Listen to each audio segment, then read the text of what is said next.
인류사의 가장 비극적인 전쟁은 모두가 비극적인 것이지만은 가장 피해를 입힌 전쟁은 세계 2차 대전입니다.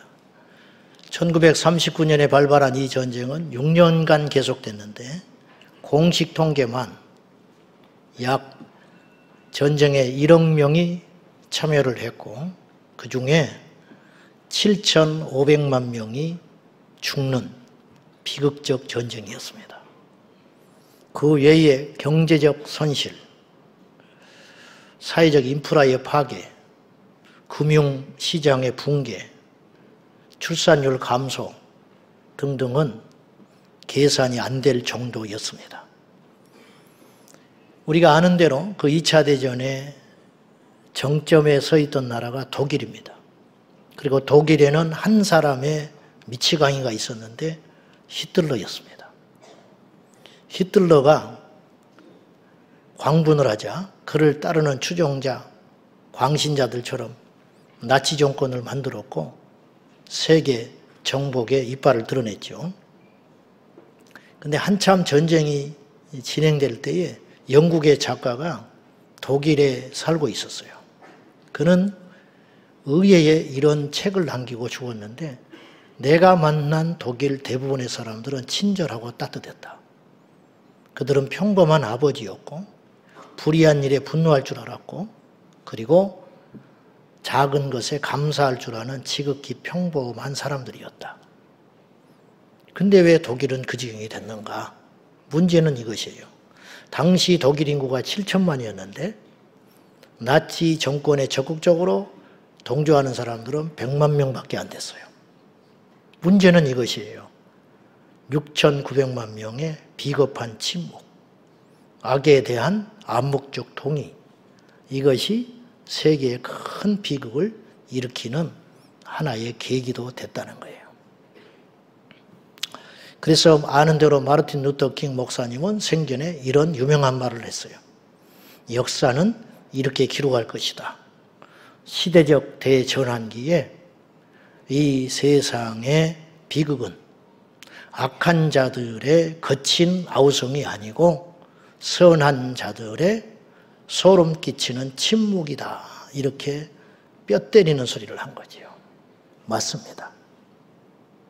6월 1일 퀴어 반대 집회가 열립니다. 귀가 따갑도록 들었습니다. 우리는 몇 달 전부터 들었습니다. 그러나 아직도 6월 1일 날 무슨 일이 일어난지조차 모르는 세상 사람은 그렇다 칩시다. 성도들과 목회자가 이 땅에는 훨씬 더 많습니다. 누가 알아서 하겠지. 무책임한 일입니다. 나 하나쯤 간다고 그 대세를 막을 수 있겠냐? 비겁한 소리입니다. 바뀔 수 있습니다. 누군가 히틀러를 제지할 수 있었다면, 국민들이 들고 일어났더라면 그렇게 많은 사람들을 죽이는 비극적 전쟁은 없었을 것이에요. 저는 이 이야기를 오늘의 우리 이 땅의 교회들과 접목을 시켜서 설교를 해보려고 해요. 자, 이 땅에 약 6만 개 교회가 있어요.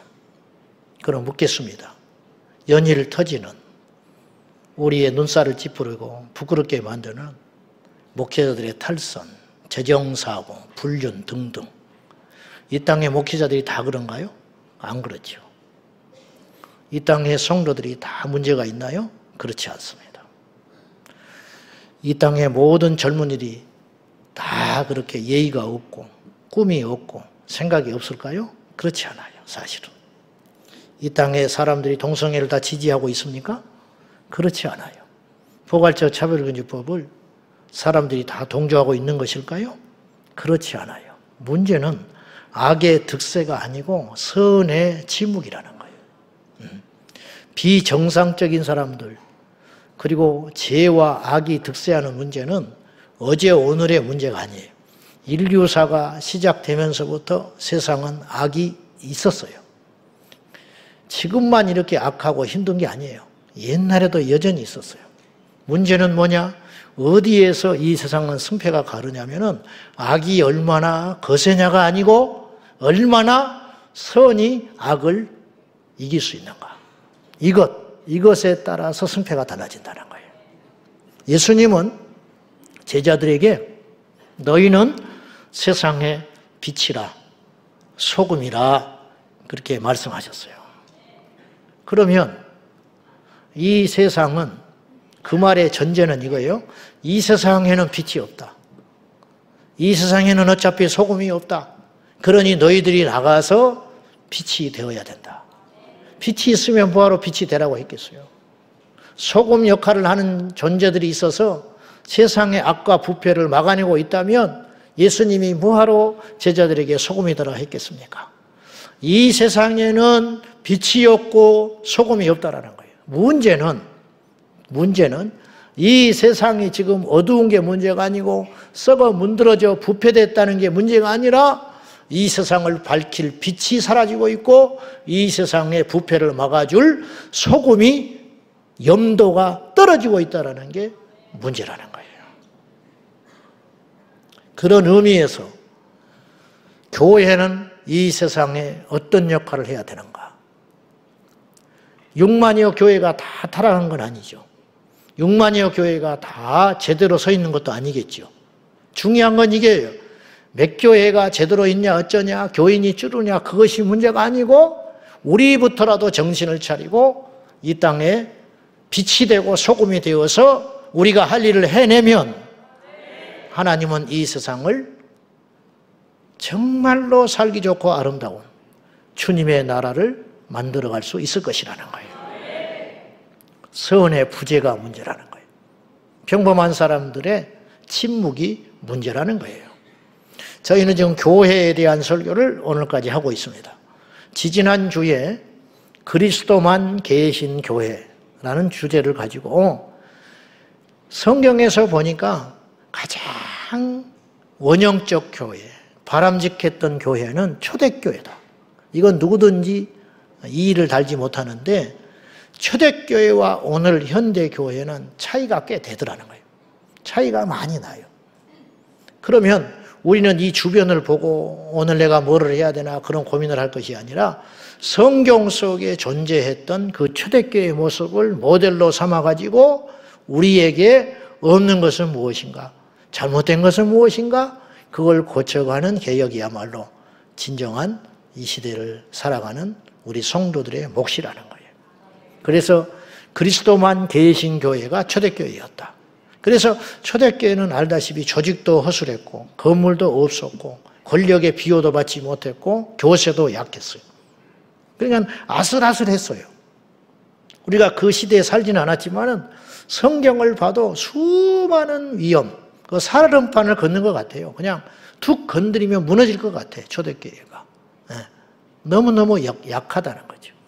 그래서 그들은 끊임없이 기도했고 하나님을 찾을 수밖에 없었는데 뜻밖의 결과가 나타났는데 그렇게 연약하고 조직도 부실하고 힘이 없었던 그들이 오늘 이 땅에 우리 교회보다 이렇게 많은 걸 가진 사람도 많이 가졌고 그리고 힘도 가졌고 재정과 건물을 가진 그리고 너무 다양한 아이디어로 프로그램을 끊임없이 시행하고 있는 우리 교회보다 초대교회가 훨씬 더 강력했다 이 말이에요. 그 이유는 무엇이냐? 초대교회는 예수님만 계셨고 우리 교회를 비롯한 이 땅의 교회는 예수님이 계신 교회다. 예수님만 계신 교회와 예수님이 계신 교회는 다르다는 거예요. 예수님이 심지어는 안 계신 교회도 있어요. 근데 더 무서운 건 그냥 일상적으로 모이고 뭔가 진행이 되고 그렇게 되니까 예수님이 빠져나간지도 몰라. 이게 엄청난 문제라는 거예요. 제가 수십 년 전에 읽었던 예화집이 종종 생각이 나요. 지금도 생각이 나요. 미국은 흑백 갈등이 아주 심했고 차별이 심한 나라였습니다. 그래서 역으로 차별금지법이 쉽게 통과될 수 있었어요. 왜냐하면 차별이라는 단어가 미국에서는 금기어에 가깝거든요. 그러니까 차별하지 말자고 하니까 찍소리 못 해버린 거예요. 그런데 지금도 흑백 갈등이 있었는데 수십 년 전에는 오죽했겠어요. 심지어 교회도 흑백의 차별이 있었어요. 그래가지고 백인만 모이는 교회가 있었고 흑인만 모이는 교회가 있었어요. 그런데 어떤 흑인 성도가 주일날 급하게 다른 지역으로 출장을 가느라고 자기 교회를 비웠어요. 그 시간은 다가오고 주일을 지켜야 하기 때문에 흑인 교회를 못 찾고 교회를 들어갔는데 거기가 백인들만 모이는 교회였어요. 똑같이 하나님을 믿는데 자기가 피부색이 다르다는 이유로 그 교회에서 예배를 드리지 못하고 쫓겨납니다. 얼마나 비참한 일이에요. 얼마나 잘못된 일이에요. 교회 계단에 쭈그려 앉아서 슬퍼서 울고 있었어요. 그때 어떤 분이 나타났어요. 물끄러미 자기를 슬픈 눈으로 쳐다보는데 그분은 예수님이었어요. 예수님이 이렇게 말하셨어요. 너도 쫓겨났냐? 나도 쫓겨났다. 주님이 그러시더라는 거예요. 그리고 위로를 해주셨어요. 그들은요, 아무리 옷을 정결하게 입고 기가 막힌 찬양과 그리고 깊이가 있는 설교를 듣는다 해도 예수님이 없는 예배를 드리고 있는 거예요. 이게 단순한 예화가 아니에요. 이게 얼마든지 일어날 수 있는 현상이라. 우리 교회에 예수님이 계시는가? 아니, 예수님만 계시는가? 우리 교회는 죄가 없어도 돼요. 재정이 부족해도 돼요. 어떤 외부의 공격을 받아도 돼요. 예수님만 계시면 우리 교회는 정확히 갈 수 있어요. 거꾸로 예수님이 안 계시면 아무리 기가 막히게 좋은 일이 일어나고 거대한 일이 일어나도 그것은 교회일 수 없다라는 거예요. 이것이 우리의 본질인 것입니다. 우리는 무엇과 싸워야 되냐면 평생 얼마나 더 잘 먹을까? 얼마나 더 높아질까? 얼마나 더 풍요롭게 살아볼까? 얼마나 우리 교회를 좋은 교회, 큰 교회, 칭찬받는 교회로 만들어 볼까? 그런 고민을 할 게 아니라 어떻게 하면 우리 교회와 내 신앙 가운데 예수님이 왕노릇하는 교회를 만들어 볼 것이냐? 이것에만 고민하는, 본질을 추구하는, 부족한 것이 많지만 수없는 사건과 사고가 우리 공동체 안에 일어나고 있지만은 그것만 붙잡고 있다면 우리 교회는 반듯하게 갈 수 있을 것이라고 믿습니다. 오늘 그리스도만 계셨던 초대교회를 통해서 두 가지 교훈을 더 얻어보고자 합니다. 가장 주님이 기뻐했던 그리스도만 계셨던 초대교회는 첫째로 사랑이 넘쳤다 그랬어요. 두 번째로 사도들의 가르침에 충실히 겸손히 배울 줄 아는 공동체였다. 오늘 세 번째로 초대교회의 특징이 나오는데 두려움이 있는 교회였다는 거예요. 두려움이 있는 교회. 자, 우리 43절 읽어봅시다. 시작. 사람마다 두려워하는데 사도들로 말미암아 기사와 표적이 많이 나타나니. 사람들이 왜 두려워했냐는 거예요. 이 말씀을 좀 더 정확히 알기 위하여 현대어 성경으로 다시 한번 읽겠습니다. 자, 시작. 사도들을 통하여 놀라운 일과 기적이 많이 나타나자 사람들은 모두 하나님을 두려워하게 되었다. 사도들이 대단한 사람들이 아니에요. 어부, 그리고 평범한 사람들이에요. 근데 이들을 통해서 기적이 나타났다는 거예요. 병든 자가 일어나고 귀신이 쫓겨나고 사람이 도저히 할 수 없는 일들이 일어났다는 거예요.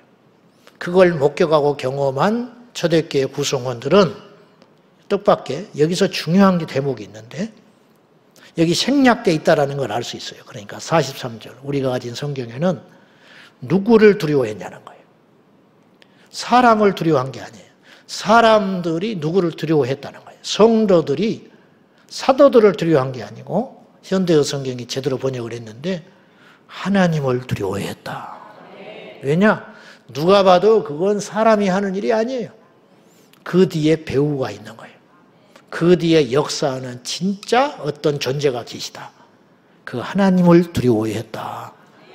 초대교회는 하나님을 두려워하는 마음으로 가득 차 있었다라는 거예요. 두려움은 성경의 양면성으로 설명을 해요. 첫째는 두려움은 우리 인생을 죽여요. 그래서 성경은 끊임없이 두려워하지 말라고 그래요. 두려워하지 말라, 염려하지 말라, 담대하라. 네가 염려함으로 뭘 할 수 있겠냐? 쓸데없는 염려, 걱정, 두려움 하지 말라는 거예요. 왜냐? 그런 두려움은 우리를 죽이기 때문이에요. 이 땅에는 우리 인생을 망가뜨리고 우리 인생을 결국은 지옥에 빠뜨리는 사탄이 주는 두려움이 있다는 거예요. 그것과 싸우라고 성경은 우리에게 이야기했어요. 제가 군복무를 경찰서에서 했어요. 왜 군인이 경찰서에서 있었는지는 여러분이 기도해 보면 알 수가 있습니다. 근데 정년퇴직을 앞둔 순경 할아버지가 있었는데 저를 불러다가 장기를 찾고 뒀어요. 장기를 두다 보니까 이제 이런저런 이야기를 하는 중에 하루는 자기 군대에서 있었던 이야기를 하게 됐어요. 어르신들은 아는데 옛날에 시골에 보면 어른들이 모여가지고 고스톱을 칠 때, 화투를 칠 때에 미군 군용 담요가 있어요. 그게 최고야. 다른 걸 깔면 안 돼. 그 담요가, 그 국방색 담요가 최고로 화투치기에 좋은 담요였다 이 말이에요. 우리나라가 이제 그만큼 기술이 안 되니까 그래서 곧잘 군대 가면 모포를 훔쳐 나오는 거예요. 근데 이분이 60년대 군 생활을 할 때에 군에서 제대하면서 군 모포를 맨날 며칠을 연구해가지고 훔쳐가지고 자기 가방에 넣고 이제 제대 신고 마치고 열차에 타려고 이제 저쪽에서 열차가 확 플랫폼에 들어와요. 그래가지고 두근두근 하면서 이제 열차를 타면 끝나는 거야. 근데 뒤에서 헌병대가 휘바람을 불고 나타났어. 거기 서라고. 그래가지고 걸음아 나설려라. 이제 잡히면 영창 가는 시대니까 걸음아 나설려라 도망을 가는데 못 쫓아오니까 거리가 떨어져 있으니까 헌병이 공중에다가 공포탄을 쏴버렸어요. 팡 쐈는데 그 소리를 듣는 순간 마음부터 얼어붙어 버렸어. 그러니까 분명히 자기는 뛰고 있는데 발이 땅에 붙어버렸더래. 뛴다고 생각했는데 안 움직여. 그리고 수십 년이 흘렀는데 지금도 기억이 안 나. 이분이 어떻게 집에 왔는지 기억이 안 나는데. 중요한 건 잡히지는 않았어. 잡히지는 않았는데 어떻게 열차를 탔는지 어떻게 고향 땅에 왔는지 나중에 필름이 끊겨버렸는데 정신을 차리고 보니까 자기 고향 땅에 있더라는 거예요. 지금도 기억이 안 난대. 그 총을 직접 맞은 것도 아닌데 그 총소리에 놀라가지고 마음이 얼어붙어 버리니까 육체도 말을 안 듣더라는 거예요. 왜 잠이 안 옵니까? 근데 어떤 사람은 잠을 자. 어떤 사람은 서울역 지하철 안에서도 잠을 자. 어떤 사람은 궁궐에서도 잠을 못 자. 그 이유가 뭘까? 그건 육체의 문제는 아닌 거예요. 마음의 문제다. 이런 두려움은 우리를 죽이는 두려움이라는 거예요. 오늘 제가 말씀드리고 싶은 초대교회가 이런 두려움이 있었다면 교회가 아니죠. 세상을 못 이겼겠죠. 부흥이 됐겠습니까? 다 망했겠지. 근데 초대교회가 가졌던 두려움이라는 건 어떤 두려움이냐? 하나님을 의식하는 하나님을 경외하면서 오는 두려움. 다시 말해서 하나님은 지금 나를 보고 계셔. 하나님은 지금 나의 생각을 다 읽고 있어. 하나님은 나의 행동을 기록하고 있어. 그래서 나는 이렇게 살면 안 돼. 이 두려움. 요셉이 아무것도 아닌 사람이 힘없는 종이 자신을 지켰던 이유는 힘과 권세가 아니었어요. 지혜가 아니었어요. 하나였어요. 내가 하나님 앞에 어찌 죄를 짓겠냐. 한 가지밖에 없었어요. 하나님 무서워서 나는 그렇게 행동 못해. 다니엘이 어떻게 자신을 지켜냈을까? 내가 왕이 내려준 이 음식을 먹으면 하나님이 나를 그냥 두지 않아. 뭐 율법적 신앙이니 뭐 수준이 낮으니 그런 소리 할 때가 아니에요 지금. 내가 이걸 먹으면 하나님의 진노를 사서 나는 체하가 사망이다. 나는 못 먹어. 왕이 나를 죽여도 이거 안 먹어. 그것이 다니엘을 지켰다는 거예요. 이 시대 교회가 왜 이렇게 망가졌어요? 이 시대의 세상에 왜 이렇게 망가져 있는지 아세요? 두려움이 없는 거야. 교인들이 하나님을 안 무서워해요. 목회자들이 하나님을 안 무서워해요. 그래서 헌금을 함부로 막 쓰는 거야. 자기 혼자 있으면 하나님이 모를 거라고 착각하는 거예요. 그래서 그 짓을 하고 돌아다니는 거예요. 교인들이 교회에서는 술을 안 먹는데 밖에서는 술을 먹어. 하나님은 교회에만 계시나요? 우리가 그런 하나님 믿고 있지 않잖아요. 제가 누차 말했어요.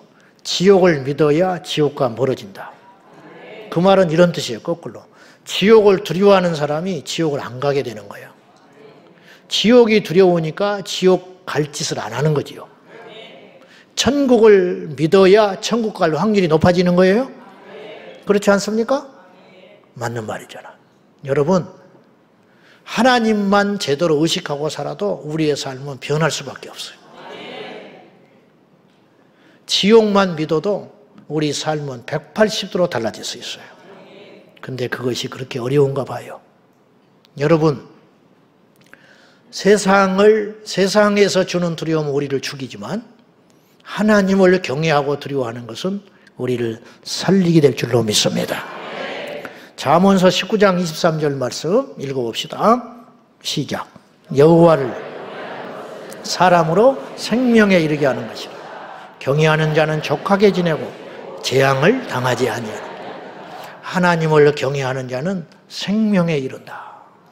경거망동에서 죽는 거예요. 홈리와 비느하스처럼 하나님의 재물을 탈취하고 하나님의 성전에서 수종드는 여인들을 겁탈하고 겁이 없어서 그래요. 두려움이 없어서.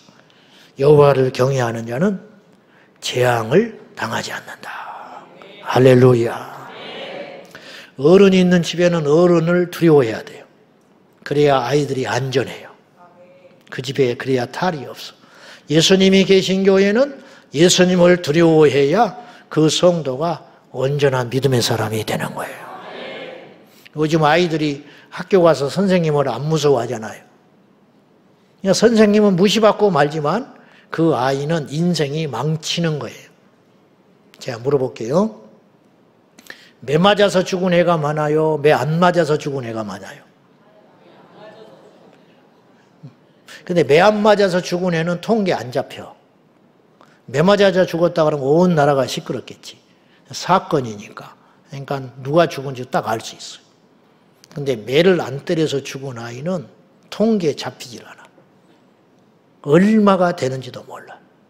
성경은 이야기합니다. 자식을 초달해라. 매질해라. 그래도 그가 죽지 아니하리라. 멋진 말이잖아요.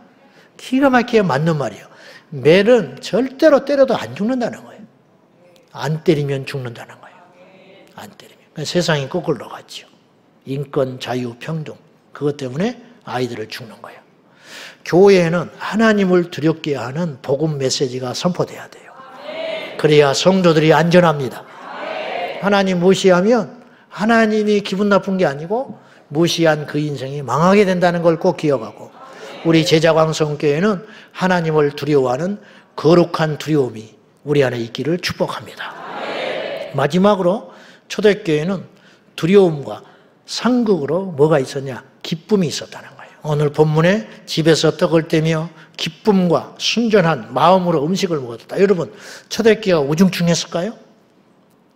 초대교회가 우중충하고 낙심되고 모이면 힘이 없고 그랬을까요? 오늘 본문을 보세요. 얼마나 역동적이에요. 모이기에 힘썼고 떡을 떼었고 자기 재산을 가난한 자에게 나눠주었고 하나님을 찬송하고 헤어지는 것이 섭섭해서 날마다 시간 가는지도 모르고 음식을 먹고 찬미하며 그리고 기적과 표적이 일어나고 막 이런 역동적인 역사가 마구마구 일어났다는 거예요. 이게 억지로 되느냐 이 말이에요. 누가 시켜서 된 일이 아니고 성령이 그 안에 계셨기 때문에 그런 일이 가능했다는 거예요. 두려움과 기쁨이라는 단어는 상존할 수 있는 단어가 아니에요. 어떻게 두려운데 기쁨이 있겠어요? 근데 초대교회는 기뻐함과 동시에 두려움이 있었고 두려움과 동시에 기쁨이 있었다. 이건 교회만이 갖고 있는 놀라운 신비성이라 그렇게 말할 수 있어요. 세상은 이럴 수 없어요. 이 하늘에서 내리는 진정한 이 기쁨은 세상이 주는 재미와 쾌락 정도가 아니었어요. 세상에서도 재미거리가 있어요. 세상에서도 술 먹으면 재미있어요.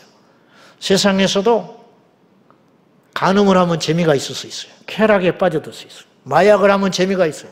유튜브를 보고 영화를 보면 재미가 있어요. 동성애를 해도 재미가 있어요. 그러니까 거기서 헤어나오지를 못하는 거예요. 마약이 죄인 줄은 다 알아요. 마약을 하면 자기 인생이 망가진다는 거 다 알아요. 그러나 그 재미가 너무 크기 때문에 헤어나오지를 못해. 동성애, 사람으로서 할 수 없는 일이라는 걸 자기도 알아요. 그러니까 괴로워하겠지요. 그러나 그 괴로움과 그 양심의 가책을 뛰어넘는 엄청난 쾌락이 있다는 거예요. 제가 동성애자를 만나봤어요. 말도 못한대. 이 쾌락이 어마어마하다는 거예요. 이성과 관계를 갖는 것과는 비교할 수 없는 엄청난 쾌락이 그의 인생이 망가지고 몸이 망가진 걸 알면서도 허우적거리고 빠져나올 수가 없어요. 그래서 이 사람은 나한테 이렇게 이야기했어요. 동성애는 목사님, 동성애는 단순한 일탈이 아니고 중독입니다. 한번 발디디면 못 빠져나온다는 거예요. 동성애 중독 병이라고 나한테 이야기를 했어요. 자, 우리는 이런 기쁨이 아니에요. 예수 안에 누릴 수 있는 기쁨. 깨끗하고 정갈하면서도 세상에서 누릴 수 없는 엄청난 기쁨. 그것이 무엇인가? 영국의 로이드 존스 목사는 영국 교회의 영광과 쇠락을 동시에 목격한 인물이에요. 그는 영국 교회의 부흥과 영광의 정점에 서 있을 때 목회를 했어요. 1927년에 태어나서 40년을 목회했는데 그가 은퇴할 때까지 영국 교회는 최정점에 있었어요. 당시 영국 교회는 1960년대에 전 인구의 20%가 크리스찬이었어요. 그리고 교회의 숫자는 5만 5천 개 육박했고 성직자는 목회자는 4만 5천 명이었어요. 어디서 많이 듣던 소리죠. 지금 이 시대 한국 교회에 비슷해요. 근데 그때부터 영국 교회가 추락하게 됩니다. 추락하게 된 이유는 여러 가지가 있겠지만 예수님이 떠났기 때문에 추락한 거예요. 교회가 할 일을 하지 않았기 때문에 추락한 거예요. 부흥의 잔치만 벌리다가 할 일을 놓쳐버렸어요. 그래서 영국은 그 뒤로 추락하게 되는데 1979년에 전 인구의 12%만이 크리스찬이었어요. 20%에서 8%가 빠졌어요. 그리고 2005년에는 6%만이 크리스찬이었어요. 그리고 가장 근자 2020년의 통계가 영국의 크리스찬의 비율은 3%에 불과해요. 3%. 토마스 선교사를 보내준 영국 교회는 지금 3% 미전도 종족, 아프리카나 그리고 다른 복음을 듣지 못한 나라와 똑같은 나라가 돼버리고 말았다는 거예요. 더 심각한 건 그 중에 65세 이상의 노년층이 영국이 2005년에 총 인구의 16%였는데 교회는 29%에 달했어요. 이게 뭘 말하는 것이냐면 교회가 빨리 노화되기 시작했다는 거예요. 우리 한국교회하고 아주 비슷해요. 그리고 현재는 어떻게 됐냐? 3%는 100명 중에 3명만 교회에 출석한다는 소리거든요. 근데 그 출석하는 사람도 진짜인지 가짜인지는 주님만 알아. 그러니까 1%인지 0.5%인지 그건 아무도 모르는 일이에요, 사실은. 자기 스스로 교회를 나간다고 한 사람이 3% 나왔어요. 100명 중에 3명. 근데 10대 청소년, 20대까지 아이들은 1000명 중에 3명 출석하고 있어요. 1000명 중에 3명. 우리 교회를 따지면 지금 주일날 어른이 3000명 오신다면 만약에 청년은 몇 명이냐? 90명 앉아있는 거예요. 90명. 3000명 중에. 이게 비극이라는 거죠. 300명 모이면 9명. 젊은이들이 그밖에 안 된다는 거예요. 자, 다시 이야기하겠습니다. 근데 이 로이드 존스 목사님 은퇴하고 책을 많이 남겼는데 에베소서 강해라는 책에서 다음과 같은 말을 했어요. 우리는, 인정해야 돼요. 우리는 무기력하고 둔하다는 인상을 세상에 주고 있다. 그때 60년대 이미 영국이 그랬다는 거예요. 무기력하고 둔하다. 교회 밖의 사람들이 오히려 더 생기가 넘쳐 보인다. 사람들은, 여러분이 오늘날에는 젊은이들이 교회에 나올 수 없다고 단정하고 있다. 왜냐하면 젊은이들에게 교회는 더 이상 재미있고 감동을 주는 곳이 아니기 때문이다. 그러면서 이 로이드 존스 목사님은요, 굉장히 박식할 뿐만 아니라 이렇게 빈틈이 없는 성경주의자, 복음주의자예요. 근데 이분이 뜻밖의 이런 말을 했어요. 이어서 교회는 세상에서 가장 재미있고 감동적인 곳이어야 한다.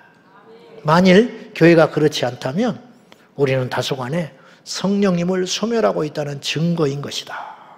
저도 이 글을 읽고 조금 놀랐는데, 재미가 나쁜 것이 아니다. 교회는 재미있는 곳이어야 한다.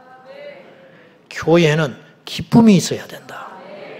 하나님을 향한 엄중한 두려움과 그리고 우리 안에 세상이 줄 수 없는 기쁨으로 가득한 곳이 교회이어야 한다라는 거예요. 교회. 우리 교회는 재미있는 교회, 기쁨이 있는 교회가 되어야 합니다. 활기 있는 교회가 되어야 됩니다. 근데 이게 우리 힘으로 되는 게 아니라 우리가 진정으로 사랑할 때, 그리고 기도할 때, 모일 때, 그리고 우리 주님을 추구할 때에 우리 주님께서 우리 안에 부어주신 특별한 선물이라는 것입니다. 300명의 우리 셀리더들이 1박 2일 동안 수련회를 하면서 평생 가질 수 없는 기쁨의 시간을 가졌습니다. 기도만 하고 온 것이 아니라 기뻐하며 격려하며 박수치며 함께 세상에서는 줄 수 없는 그런 천국과 같은 시간을 가지고 왔어요. 그것이 우리에게 힘이 되었어요. 오늘 우리가 선교 바자회를 준비하면서 힘들고 어려움도 있지만은 그걸 준비하면서 주는 기쁨이 더 크기 때문에, 그 가치가 더 있기 때문에 우리가 자발적으로, 여러분 교회와 같이 신비한 곳은 없어요. 여러분 세상에 어느 누가 돈을 줘도 그런 일 안 해요. 누가 시킨다고 그런 일 하는 게 아니에요. 교회는 강요해서 그런 일을 하고 있는 게 아니에요.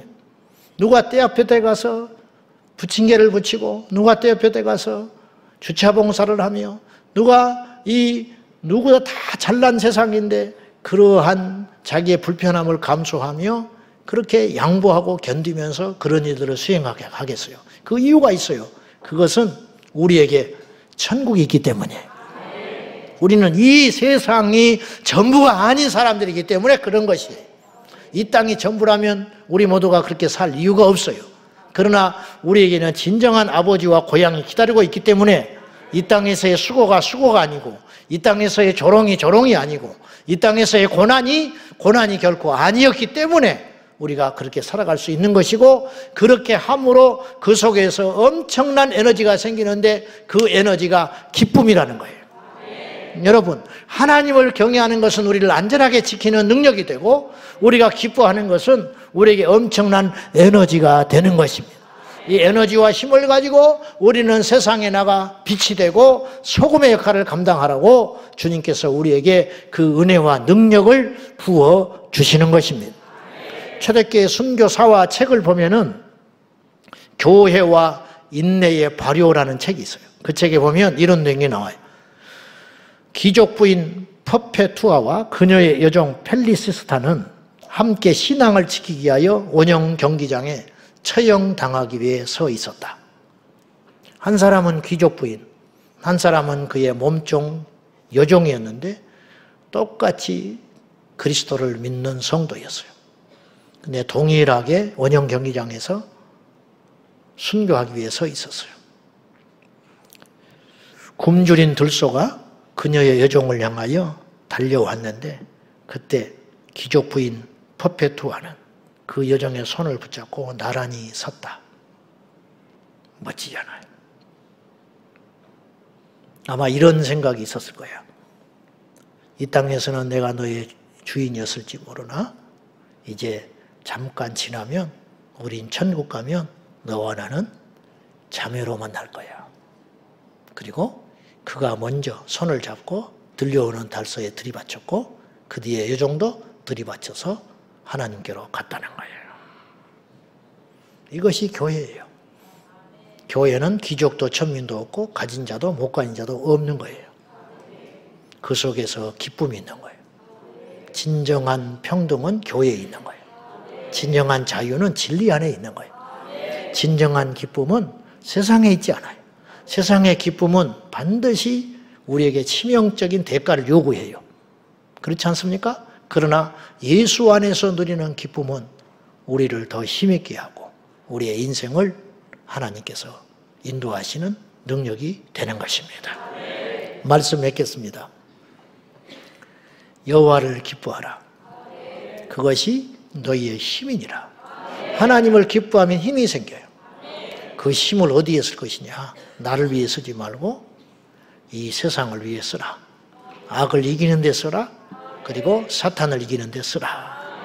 예수님만 계시는 교회는 예수님만 존중하고 예수님을 경외할 것만 생각합니다.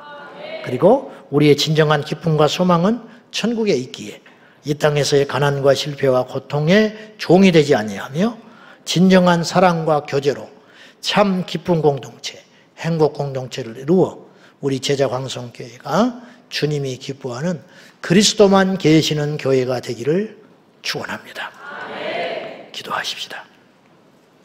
하나님 아버지, 우리가 하나님을 더 두려워하며 의식하며 살겠습니다. 그래야 우리가 안전함을 깨닫습니다. 주님 안에서 기뻐하겠습니다.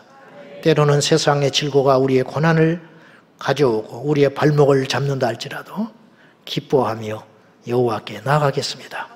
그리고 하나님의 살아계심을 우리의 온 몸을 통하여 증거하겠습니다. 주여, 이 시간 우리 제자광성교회 모든 성도들은 충분히 기뻐해야 할 이유가 있습니다. 왜냐? 우리가 주님의 선택을 받았기 때문입니다. 이 힘으로 승리하게 하여 주옵소서. 예수님의 이름으로 기도 올리옵나이다. 아멘.